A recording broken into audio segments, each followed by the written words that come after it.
नमस्कार. आज आपण पाहणार आहोत किडनी व तिचे कार्य. जन्मतः प्रत्येक व्यक्तीला 2 किडनी असतात. त्याला काही अपवाद वगळता काही व्यक्तींना 1 किडनी असू शकते.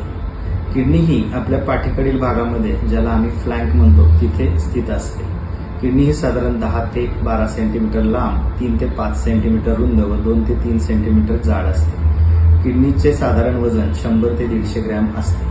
किडनीच्या बाहेरील भागामध्ये नेफ्रॉन म्हणजे फिल्टर स्थित असतात आणि मधल्या भागामध्ये किडनी वाहून नेणारी कलेक्टिंग सिस्टीम असते. आता आपण पाहूया किडनीची कामे. सर्वप्रथम आपल्या शरीरातील जे काही टाकाऊ पदार्थ असतात ती बाहेर फेकण्याचं महत्त्वाचं काम किडनी करत असते. आपण जे औषधं खातो तिचं विघटन झाल्यावर ती लघवीवाटे बाहेर फेकली जातात. आपल्या शरीरामध्ये पाण्याचं प्रमाण मर्यादित ठेवणं तसेच आम्ल व क्षार यांचे प्रमाण मर्यादित ठेवणं ही महत्त्वाची कामे किडनी करत असते. आपला रक्तदाब जो असतो तो मर्यादित करण्यासाठी किडनीचा महत्त्वाचा वाटा असतो. सक्रिय व्हिटॅमिन डी तयार करणे तसंच इरिथ्रोपॉयटिन हा घटक जो लाल पेशी तयार करण्यासाठी गरजेचा असतो तोही तयार करण्याचं काम किडनी करत असते. तरी आपण आपल्या किडनीची काळजी घ्या आणि तंदुरुस्त राहा. धन्यवाद.